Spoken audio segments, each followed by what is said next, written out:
Oh, hi, good morning. Today we begin a new chapter on deep learning. It is on topic of the partition function. More precisely, the title is Confronting the Partition Function. It's kind of an interesting title. We're saying Confronting the Partition Function as if the partition function is a large immovable object. Computationally, yes, it's an intractable quantity. And this topic is about how to deal with it. First, we should begin by talking about why do we need it.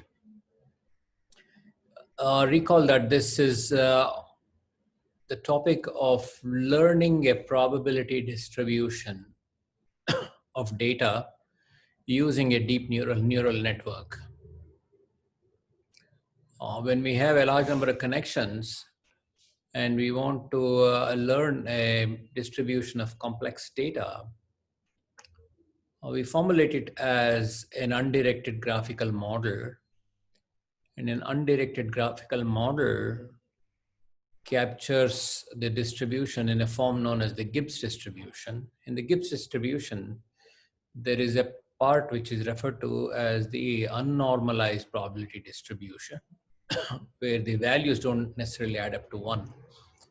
And that has to be divided by the partition function, which is the sum over all possible values of the network. And so if you have a large number of nodes in the network, that quantity can be extraordinarily large. So that quantity can be impossibly large. It's going to be exponential in the number of variables. So what are methods of dealing with that? So the partition function can be dealt with in several ways. One is completely avoid using it. If you're going to be comparing values, then you don't necessarily need the denominator. You can just compare the numerators if they both have the same denominator.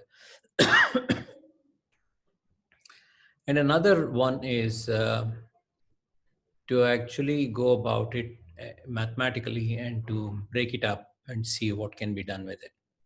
So it's the second approach we're going to be taking. And so we're going to go through a series of slides where we see what the equations are. We begin with the Gibbs distribution and show what is the partition function there. And after that, we discuss how the parameters for a distribution are to be determined. And from that, we come up with a formulation for the gradient of the parameter so that we can get the maximum likelihood estimate for the parameter, which involves gradient descent.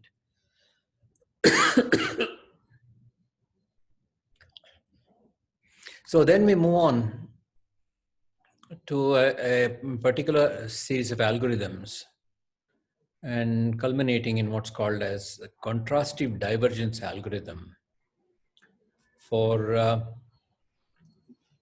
determining the partition function. And this contrastive divergence algorithm is very interesting because it has an analogy with how concepts are learned by human beings. There's two parts to this algorithm. One is called the positive phase of the algorithm, and the other one is the negative phase of the algorithm. The positive phase is something like the wake condition of a human. So we see the real world and we update our distribution by observation of the real world. And the negative part, or the dream phase of this two-phase algorithm, is about looking at the current model we have, and the model may not be generating the best possibilities, and how do we suppress what the model has and more rely upon what the real situation is. So this has an analogy with wake sleep algorithm, that we create a model of the world when we are awake, and we actually deal with the dream phase, sleep phase, where we can actually generate samples from that also, just like we see in the real world. We generate these samples and use those samples to make some modification. And so that's the a very interesting algorithm we come up with, the CD algorithm. So anyway, that's the big picture. So the slides here are divided up into, I think, four parts. We begin with the definition of partition function. That's going to be fairly straightforward and simple. Then we look at the maximum likelihood formulation for determining the parameters. That involves defining gradients.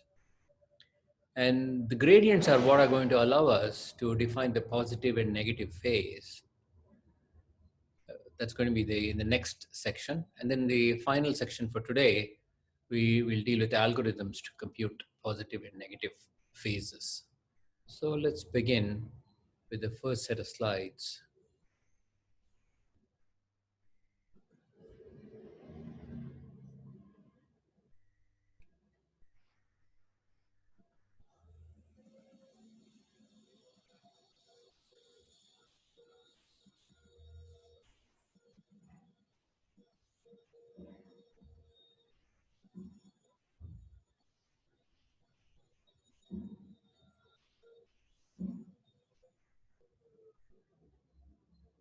Okay, there we are. So the title of today's presentation is Confronting the Partition Function.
Okay, I think I got it finally right.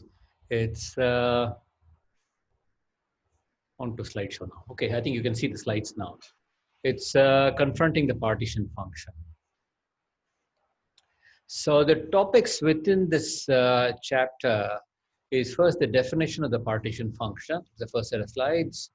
Then we look at the log likelihood gradient, because we talk about the parameter and maximum likelihood estimation of the parameter. And then we look at some algorithms, which is maximum likelihood algorithm and the contrastive divergence algorithm. So that's how much we'll do. The rest is other topics for another time. So first of all, definition of partition function. So an undirected graphical model, such as the restricted Boltzmann machine shown here, a restricted Boltzmann machine has a layer of hidden units and a layer of visible units. That itself can define a probability distribution, a Markov network, if you will. And it has an unnormalized distribution, which is p tilde x comma theta. X is all the variables, that is v's and h's together. Theta is a set of parameters. These are the parameters that correspond to the weights along those links. And basically, those are the weights by which we multiply the v's to get the h's, some biases and so on. So we need to take this this is the unnormalized distribution P tilde, and we need to divide it by z of theta, some function of the parameters theta, to get the normalized distribution. So the true normalized distribution is going to be something that involves the unnormalized distribution that consists of something you just compute based on the weights and the values of the nodes, and we need to normalize it. And the partition function is either an integral or a sum over unnormalized probabilities. So what is this partition function? Z theta is a summation of all the unnormalized probabilities over all possible values of x, all possible values of the x's, v and h together. We show here an RBM and a deep Boltzmann machine. These are the kind of networks we are talking about. It could be also more general networks. And so they all model a distribution, and in order to get a value out of the distribution, to assign a probability to any given input x, it's going to depend on the parameters. And that's going to be computed by the unnormalized distribution and the partition function, right? So the unnormalized distribution is simply a product of all the factors. These are all the weights and so on. So the unnormalized is straightforward to compute. So there are three approaches to dealing with partition functions. One is to use a model with a tractable partition function. It says, well, if it's a small enough uh, model that you have, then the number of possible values that all the variables can take is tractable. That is, you can deal with it. Maybe thousands or even hundreds or tens of thousands or millions is tractable. But anything beyond that is going to be intractable. So the second approach is use a model without computing PFX at all. So if you don't divide by z of theta, you have the unnormalized distribution. Can't you compare the unnormalized distribution if you want to do a classification problem? The answer is yes. So you don't need the z theta for that. The third part is directly confront the challenge of intractable partition function, which is the actual title of this chapter, confronting the partition function. So that is the approach number 3. And we consider techniques for training and evaluating models with intractable partition function. Training and evaluating or performing inference. So that is the big picture. So I'm going to open the next set of slides now, which is 18.1, the log likelihood gradient.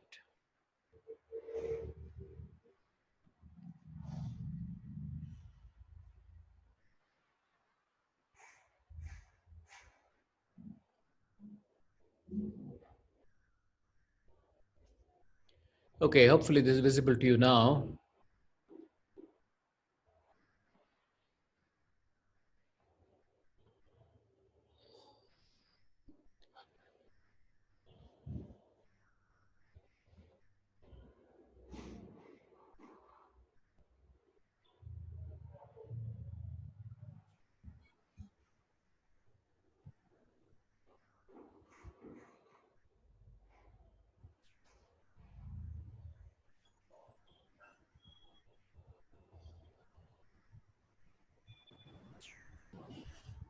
Okay, so this is log likelihood gradient. So here we talk about the expression for the gradient of the parameter, the likelihood of the parameter, so that we can maximize it.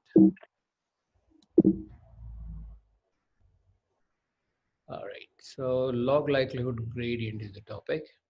So again, we are dealing with a P model of X as an undirected model, and we are talking about a model such as the restricted Boltzmann machine or a deep Boltzmann machine, and we study how the parameters are to be determined. So the task of interest is to determine the parameters theta of a Gibbs distribution. So how do you figure out the weights? That is really the learning problem. So we have an expression for the of the normalized distribution in terms of the unnormalized in the partition function. And learning undirected model by maximum likelihood estimation is difficult because the partition function depends on the parameters. This partition function depends on the parameters theta. So we need to set up a likelihood function for this distribution that is straightforward. If you have a set of independent samples, you multiply all of them according to this distribution, and we're saying what is the value of theta that maximizes this likelihood. So the maximum likelihood principle is like in any other problem, if you have seen using maximum likelihood, it's the same here.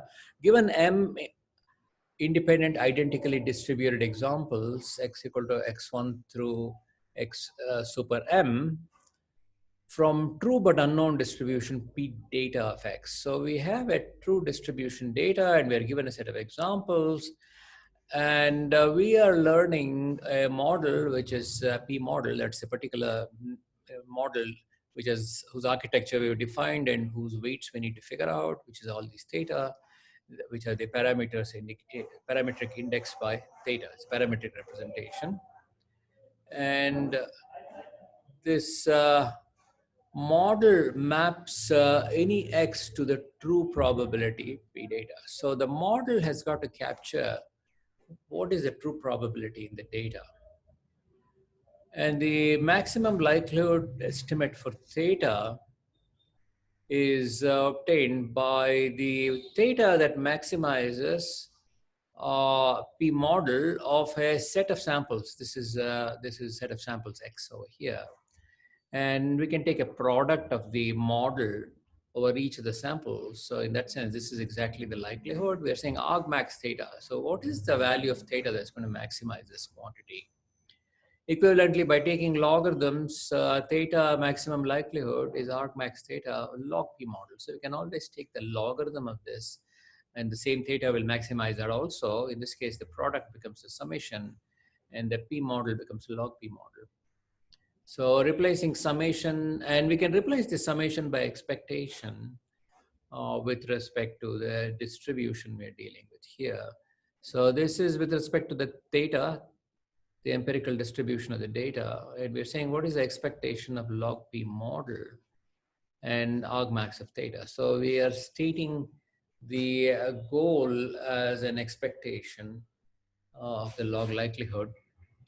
And so that is the setup, which is solved using gradient descent. So how do you determine the argmax, that is the maximum theta? It says, well, start with some value of theta. You update the theta by some learning rate times the gradient of this expression here. And so and it'll end up having terms. This is an expectation, which is a summation. For each of the samples, it is going to be the derivative of log p and theta of this quantity. All right, we're just going through each of the samples m here. And that quantity, if you look at the original expression for the Gibbs distribution, it involves p of x, and there is also negative sign z of theta. Right? So that's the nature of this expression we have assumed. It's the unnormalized distribution. The distribution is written in terms of the unnormalized distribution here and the partition function. So this is the nature of the total problem. In order to learn the parameters for this Gibbs distribution, which is what is captured by the deep learning network, we need to find out how to compute the gradient with respect to each sample, and we're going to add them all up and update the parameter. So the whole crux of it is going to be, what does it take to have the derivative of the partition function in there? So we say the gradient has two phases. It's got a positive phase and a negative phase of learning. And gradient of the log likelihood with respect to parameters has a term corresponding to the gradient of the partition function. So we need to compute this. To compute this quantity, the gradient of log p of x, we need the log p tilde of x, and then there is a negative. This is the positive phase, right? In the sense, this is these values are going to be adding to the gradient, and these values are going to be will be taking away from the current value of the gradient, and so we refer to them as the positive and negative phases. So let's look at the tractability of positive and negative phases. For most undirected models, negative phase is difficult because z theta itself is difficult because it involves summation over all possible values. Models with no latent variables or few interactions between latent variables have a tractable positive phase. For example, in an RBM, restricted Boltzmann machine, it's got a straightforward positive phase, but a difficult negative phase. So here we look at the difficulties with the negative phase. Negative phase is the partition function. So to compute the gradient of the negative phase, that was the derivative of log z, that can be written as the derivative of z over z is, you see, if we are referring to calculus here, d by dx of log x is 1 over x. So z goes to the basement here, or it's on the denominator. And then we are invoking the definition of the partition function, which is what brings us this summation over here. All right. And so that is the expression we have of this is the derivative with respect to theta, and we're kind of interchanging the summation and derivation. For models that guarantee p of x greater than 0, we can substitute exponential of log x. That's the energy model. So we can take this expression for the derivative of the partition function and do some simple algebraic manipulation and say this has this particular form, which turns out to be an expectation of log p tilde of x. So this is saying that the derivative of the log of the partition function is the expected value of the derivative with respect to theta of p tilde of x. All right, so this is the expression we're going to be working with. So it's a derivative. So in the sense, sum over the samples, and this is of the, in this case, sum over the distribution here of p tilde. P tilde is the current model that we have. So the maximum likelihood estimation for a particular case of the restricted Boltzmann machine is, these are all the equations, the p of x theta, z theta, this is the nature of the RBM, and the likelihood after the log likelihood, this L stands for log likelihood of a given set of samples, is got the positive part and the negative part, and an RBM formulation can be looked at as an energy formulation, which involves EVH, the energy of these, which is the inverse of the probability. And we have that the probability itself is here, and then we have the derivative of the energy function as a simple form VIHA, which are the ones that are connected together. We just take that as a derivative. And so we have a derivative for the positive phase here, and the derivative for the negative phase over here expanded out. And this summation for the positive phase is over all the samples from the training set. Oh, that's nice. So we know the nature of the expression for the derivative, which involves VI and HIs and so on. So that can be computed fairly straightforwardly for the positive phase. Whereas the derivative for the negative phase as this form, in this case, the summation is over samples from the model. So this is the model samples. So we have the samples from the data and the samples from the model, and the two parts involve these different types of samples. And so that is the nature of the expression. Is this computable is the next question. And that is what we address in a lot of this discussion of confronting the partition function. So since we know about Monte Carlo methods, the identity theta log z theta is expected value of, this is the expression that we had, that is the second term, the negative phase is the expected value of the derivative with respect to theta of the unnormalized distribution.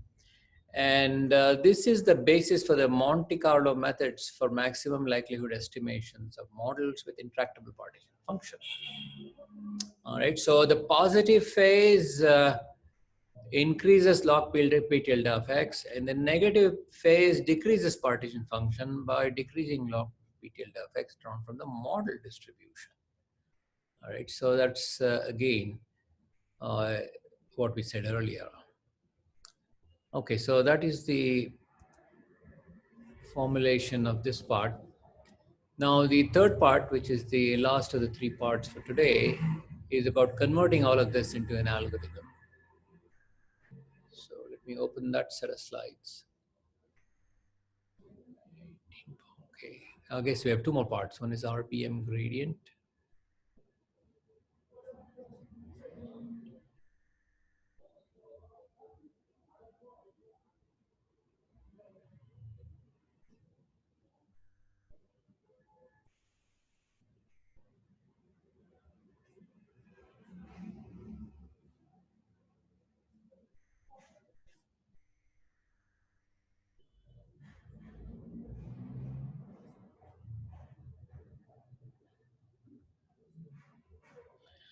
Okay, so this is applying what we just discussed, some more detail to the restricted Boltzmann machine, RBM log likelihood gradient. So we know that in a RBM, the restricted Boltzmann machine, we have the visible units, hidden units, and a connection like this. The energy computed by the model is this. And we say that the probability distribution V and S, the joint distribution, is given in terms of the energy function in the numerator of the exponential here. And Z, or the partition function, is the summation of this quantity, the unnormalized value, over all V and H. And the probability that the network assigns to a visible vector V this is again marginalization. That is a joint distribution. And you can get just the probability of V. Supposing we just need probability for V, we can marginalize out the H's by summing over all possible values of H. So the probability that the network assigns to a training image of any input V is raised by adjusting weights and biases. Lower the energy of that image and raise the energy of that image and raise the energy of other images. Right. So this is the probability of a particular image, especially though those are low energies and make a high contribution to the partition function. So again, the log likelihood is given by this product, and the log likelihood can be expanded out using marginalization, which we just talked about. And the derivative of the log probability is given by this quantity, E data, and the model. And then learning rule for deepest ascent is given by epsilon, that's the learning rate. So this delta is the update figure which we're going to be using. And that is going to be the update. So what we have done here is specifically taken into account the nature of EVH. That's what an RBM would be giving. And the derivatives are expressed in a fairly simple way for this case. And the samples for computing the expectation, we can get unbiased samples for E data, and we can get unbiased samples from E model. It's showing the probabilities for Hj and Vi, and how they're computed from the given model. What is the probability for each of these? And for the purpose of the model, this is the probabilities for each of the samples, and this is for each of the for the model. and can be done by starting at a random state of the visible units and performing Gibbs sampling for a long time. So we're talking about using samples from the data here and using samples from the model here. So I think we just saw some earlier version of this slide. I think it's just repeated over here. So we got the derivative with the negative phase and identity. Okay, so I think that was just a bit of a repetition of what we saw earlier on.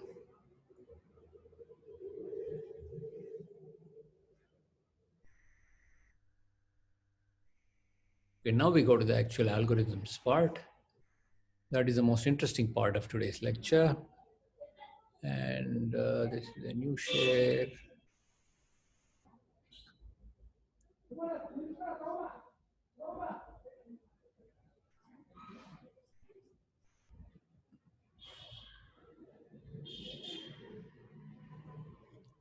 Okay, so this is a fairly long chapter, long section on variations of an algorithm for, again, whose job is to find the maximum likelihood estimate for the parameters theta for the purpose of determining the derivative in updating the parameters. So again, we are dealing with an undirected model in deep learning, a restricted Boltzmann machine or a deep Boltzmann machine. And we start with the Gibbs distribution. Px theta is a standard formulation, unnormalized distribution. This is the partition function. The maximum likelihood estimation of the Gibbs parameters involves a derivative. And that derivative has got two terms here. And the naive implementation of the negative phase involves computing expected value of the derivative of log p tilde of x, which involves this expression. And this says compute by burning a set of Markov chains from random initialization every time gradient is needed. So this is saying to compute the derivative, because we're trying to find the derivative of the maximum likelihood estimate for the parameters theta. For that, we need to find the derivatives of this quantity. And we can use Markov chains to get the samples from the model and compute burning set of Markov chains from random initialization every time gradient is needed. And when learning is performed by stochastic gradient descent, this means that chains must be burned in once per gradient step. So each time we want a gradient, we have to do this again and again. So this leads to a naive Markov chain Monte Carlo algorithm, which has these steps here. Main thing to pay attention here is this involves a positive phase where sum over data set. We are saying the gradient term depends on computing over the samples of this quantity. This expression can be quite straightforward for a RBM and so on. So we do that for the samples and from the data. And the negative phase involves getting Gibbs update, that is getting Gibbs samples from the model. And those are in turn used to compute the negative phase. So we take the previous one with the positive phase, G gets G minus, this is the negative phase, all right? So we compute G like that. The final step in this algorithm is theta gets theta plus epsilon G. So this is saying, how are we going to be using the gradient? The gradient is going to be used to multiply by a learning rate, epsilon. And that is what is added to the current value of theta. So we're doing added as opposed to negative. So this is called gradient ascent as opposed to gradient descent. So the parameters are learned from the gradient. So what the interesting part of the whole algorithm is computing two types of sums. One of them is from the data, that's the data that is given to us. The other one is the negative phase, which is samples that are obtained from the current version of the model. And how do we get the samples from the current version of the model? We are using some Markov chain Monte Carlo sampling, in this particular case, Gibbs sampling. So you see earlier on we're saying set epsilon, the step size, to a small positive number. Set k, the number of Gibbs steps high enough to allow burn-in. Okay, so you have to keep doing this to the burn-in has to be there, right? Because we have seen before with Gibbs sampling, the early samples may not be truly representative. Perhaps 100 to train an RBM on a small image patch. And so we have got this loop here on the mini batch of examples, 1 through M. We update here and then initialized M samples to random values from uniform normal distributions. So this is a set of M samples from the data set. And then the second part are Gibbs updates here. So this is, and we refer to this as a naive MCMC algorithm. So what is so naive about it is mainly this issue of generating the Gibbs samples again and again from scratch, which is an expensive process. So anyway, this algorithm, we said a naive MCMC approach, is a balance between forces. MCMC approach tries to balance two forces, pushing up on the model distribution where data occurs and pushing down on the model distributions where model samples occur. The two forces correspond to maximizing log P tilde fx and minimizing log z. So that's beautifully expressed over here. So they're maximizing this quantity, minimizing this. It's not like log z is independent of this quantity, because that involves all of that. So maximum, this can be viewed in the particular case of a Boltzmann machine, maximizing a quantity and minimizing a quantity over B and over H. So that's a special case. So the phases of the MCMC algorithm, the positive phase and there's the negative phase. We have this green is the data distribution and blue is the model distribution. In the positive phase, we sample point from the data distribution, that is from the green distribution. Let's say the samples fell along here from that distribution. You know, lots of them are falling over here and hardly anything is falling over here, and then quite a few follow because there are two peaks. This is a bimodal distribution in the green data. And those are what are going to try and change the current model towards the model. So in a sense, they're all shown upwards here, that this distribution is somehow going to be changing in that way. So we're going to be looking for this peak over here, and we're going to be looking for this peak over here. There are no samples here. The negative phase is, again, we have samples from the data and we have samples from the model. And again, we have samples points from the model distribution in this part and from the model. So in the sense, these are all samples obtained from the model. You see the samples here are obtained from the data. These samples were obtained from the model. The model is this blue one. And you got samples all over the place here, even in these parts with the data never said there is any such samples here. Whereas the model is saying, well, I got all these samples, the model is telling me that. So this is not a very nice set of samples. They don't fit with the true data. And so we're trying to push this part down here, saying it shouldn't be so high here, and it's trying to match it. So this is what's going on. So we got samples from the data, and we got samples from the model. And the samples from the data are trying to push the distribution from where they occur. They're changing the model to better fit the data. And the other one here is trying to decrease things where the data doesn't fall so that it fits. So that's the positive and the negative phases.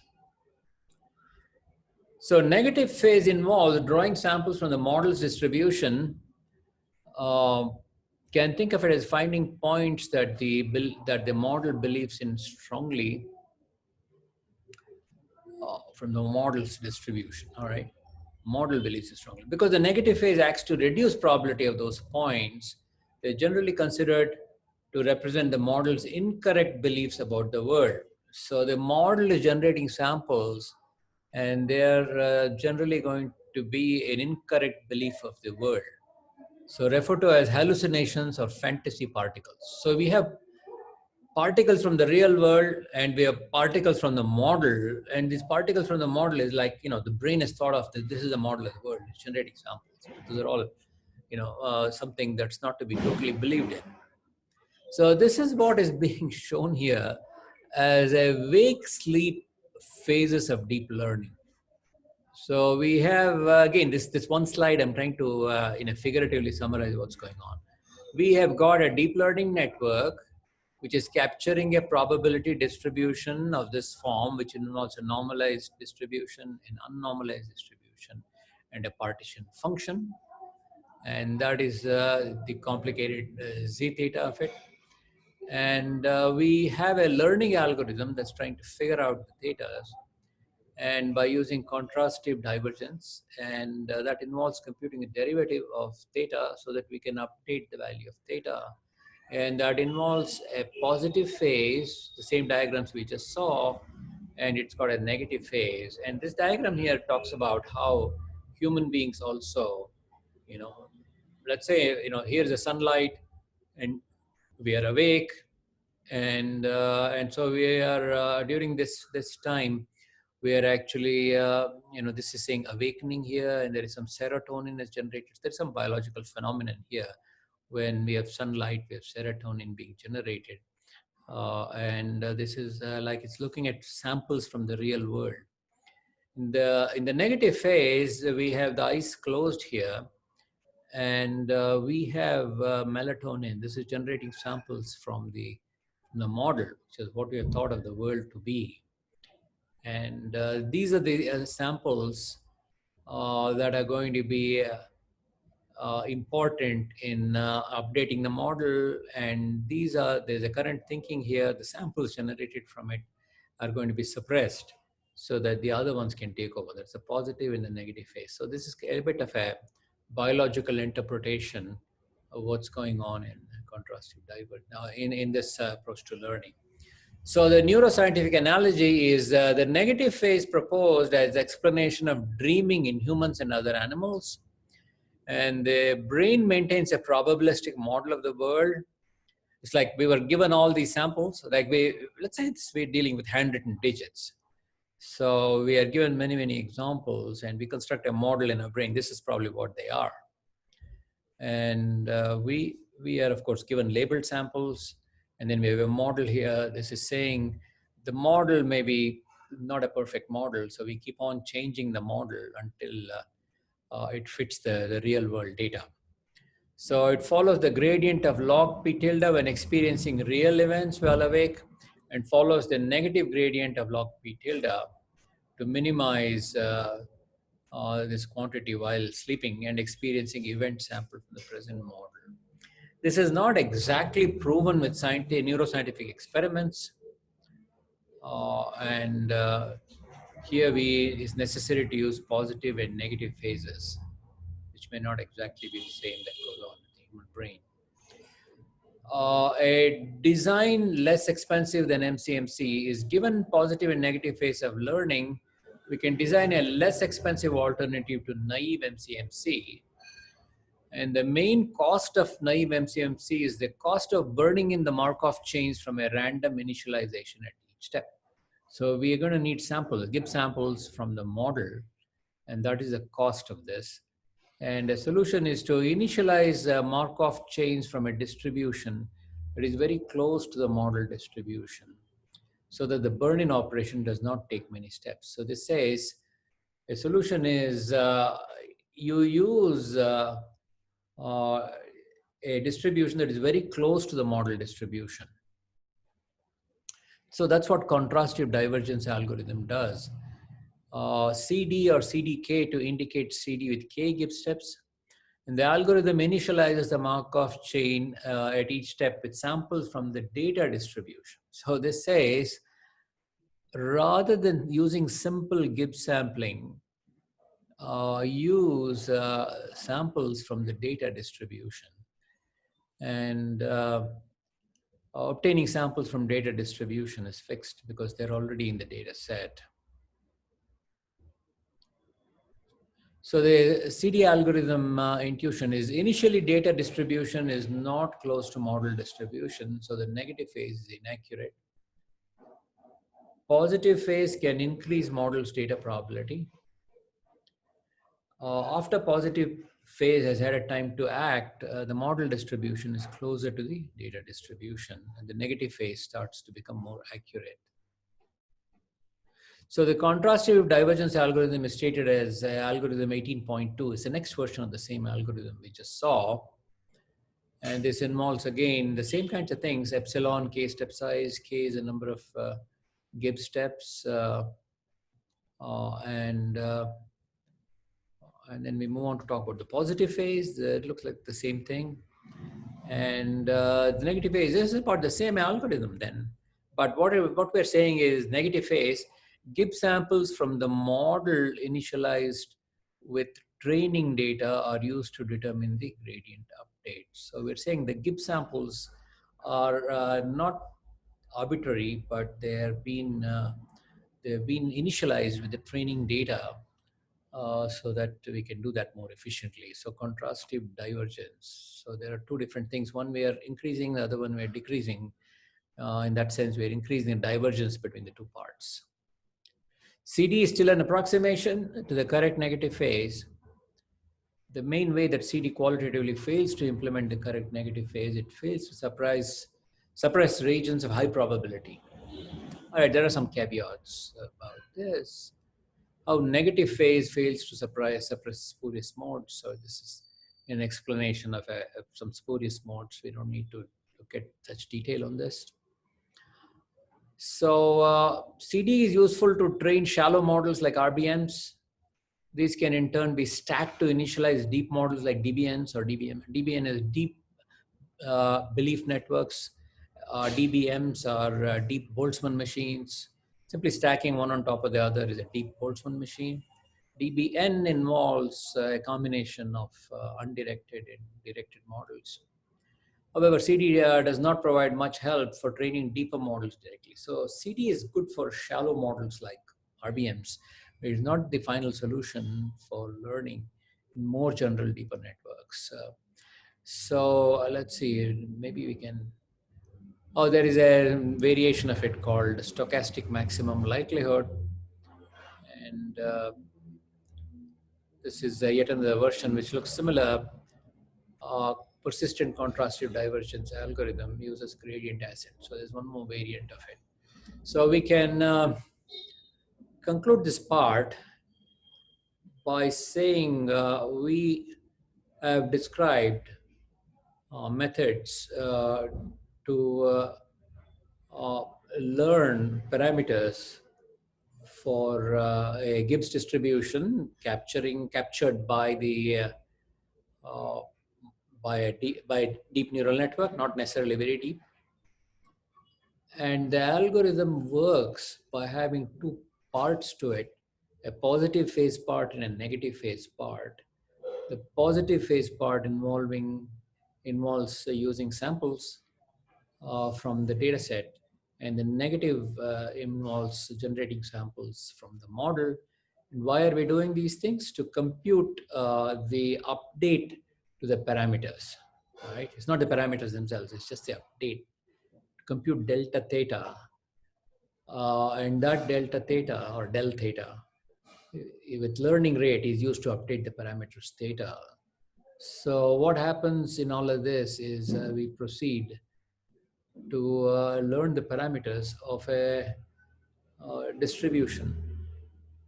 And so it requires our using an algorithm such as this, which tries to bypass the partition function issue.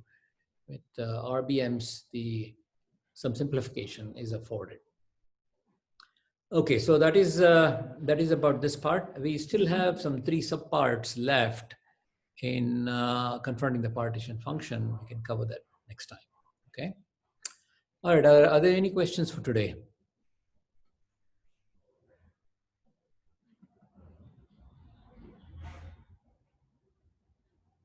Sir? Yeah.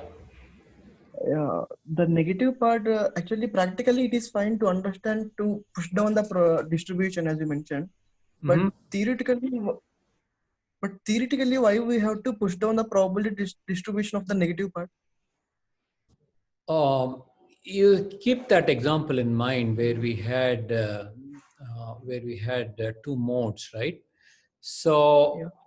the model is generating samples which don't necessarily reflect the true the data distribution.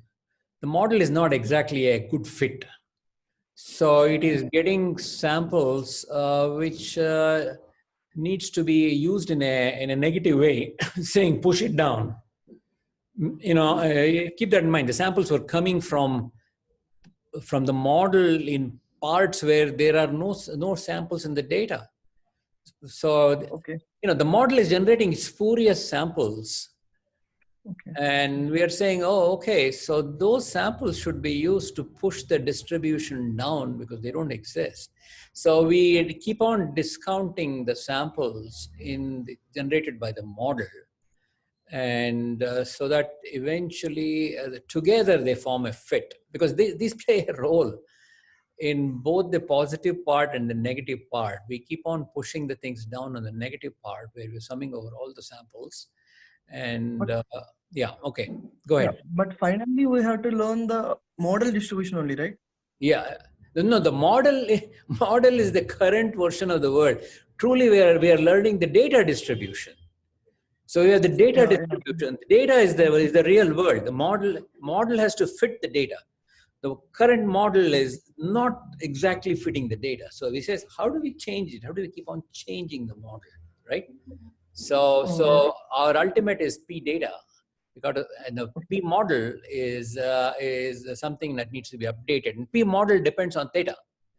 Whatever theta you have, that is what is defining P model, right? So we are saying keep changing theta so that the P model becomes better and better. Okay. Okay. All right. Yeah. Very good. Very good. Okay, so we're going to wrap up this part, and that would, I think, leave us only the generative models as the very last part. We've already been touching it. All of these are generative models. So we have some variants of it again. Okay, I'll stop at this point.